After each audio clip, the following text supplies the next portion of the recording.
नमस्कार, मैं आरती द्विवेदी और आप देख रहे हैं प्रथम न्यूज।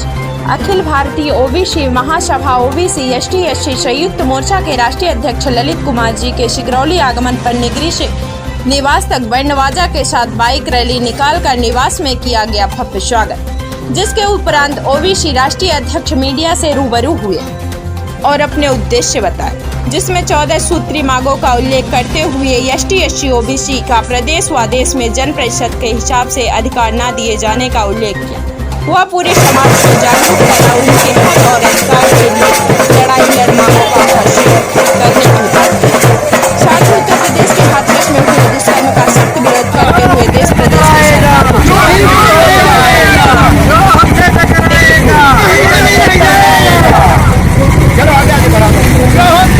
यह पूरी रथ यात्रा किस उद्देश्य में चल रही है, किस उद्देश्य में निकाली गई है, क्या इसका मोटिव? मैं ओबीसी ललित कुमार, राष्ट्रीय अध्यक्ष अखिल भारतीय ओबीसी महासभा ओबीसी एसटी संयुक्त मोर्चा। पिछले महीने की 24 सितंबर से हम लोगों ने ये मध्य प्रदेश की राजधानी भोपाल में संविधान संदेश अधिकार यात्रा स्टार्ट की है। मध्य प्रदेश के सभी जिलों में होते हुए ये मध्य प्रदेश की जबलपुर में इसका समापन संविधान दिवस 26 नवंबर को किया जाएगा। इस यात्रा को निकालने के पीछे उद्देश्य सिर्फ इतना है कि इस देश में जो ओबीसी समाज है उसके जो संवैधानिक हक अधिकार है, जो एसटी समाज है उसके संवैधानिक हक अधिकार है। किसानों की बर्बादी हो रही है, एक दिन में 50 किसान आत्महत्या कर रहे हैं, महिलाओं के साथ बलात्कार हो रहा है, युवाओं को नौकरियां नहीं मिल रही है। और भी हमारी 14 सूत्रीय मांगों को लेके ओबीसी के लिए मध्य प्रदेश में विधानसभा में सीटों का आरक्षण है, लोकसभा में सीटों का आरक्षण का मामला है, एसटी ओबीसी को राज्यसभा में एक भी सीट सुरक्षित नहीं है। से 14 सूत्रीय मांगों को लेकर पूरे देश में यात्रा निकाली जा रही है। सम्मानीय प्रधानमंत्री जी से और सम्मानीय राष्ट्रपति जी से और देश के मुख्यमंत्री और राज्यपाल से हम मांग कर रहे हैं इस यात्रा के माध्यम से कि हमारा जो संवैधानिक हक अधिकार है उसको वापस कर दीजिए। 74 साल आज़ादी के हो गए हैं और अगर आज हमारे हक अधिकार आप वापस नहीं करते हैं तो हम गाँव-गाँव तक संगठन पहुँचा के ओबीसी एसटी समाज को जोड़ के संवैधानिक रूप से हक अधिकार कैसे लेते हैं वो हम भली भांति जानते हैं। इसी उद्देश्य को लेके ये यात्रा पूरे देश में निकाली जा रही है। अब अपने इन मांगों को लेके कितना सफल हो पाएंगे? अब क्या हुआ?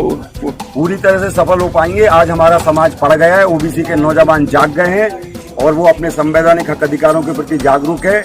हम पूरे देश में एक गाँव में संगठन बना रहे हैं और संगठन बनाने के बाद 72 करोड़ अकेला ओबीसी समाज है, 30 करोड़ एसटी समाज है, हम लगभग 105 करोड़ लोग हैं। जिस दिन 1 करोड़ लोग हम इकट्ठा कर लेंगे, संगठन में जोड़ लेंगे, या तो सरकार हमारे अधिकार दे देगी, नहीं हम अधिकार संवैधानिक रूप से कैसे लेते हैं हम संगठन जानता है। सर, अभी हाथरस में एक घटना हुई, क्या उसके बारे में कुछ किया गया आपने समाज के? बिल्कुल, हमारे संगठन के माध्यम से पूरे देश के अंदर हाथरस की घटना हुई है, उसके जो पीड़ित हैं उनको न्याय दिलाने के लिए, और उसके बाद इस देश में और कम से कम 100 घटनाएं हो गई और उसके पहले भी हजारों घटनाएं। एक इस देश के अंदर 3 मिनट के अंदर एक हमारी बहन के साथ बलात्कार हो रहा है। हाथरस की घटना केवल एक घटना नहीं है, यहाँ तो हर 3 मिनट में एक माता बहन के साथ बलात्कार हो रहा है। इस तरह जो संविधान में हमारी बहनों की सुरक्षा की बात कही गई है और इस देश में इस तरह की बातें हो रही है, इसको तत्काल बंद होना चाहिए और सरकार को इस तरफ लेना चाहिए। और हमारे संगठन ने पूरे देश के अंदर प्रधानमंत्री और राष्ट्रपति और संबंधित मुख्यमंत्रियों को, राज्यपालों को ज्ञापन दिया है ये घटना पुनरावृत्ति ना हो, पर आगे से हम चाहते हैं कि सरकार इन घटनाओं पर रोक लगाए और हमारी माता बहनें सुरक्षित रहे।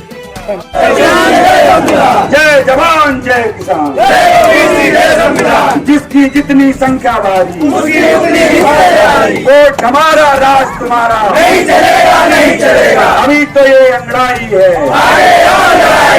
बहुत बहुत धन्यवाद। जय ओबीसी, जय भीम, सेवा जवान।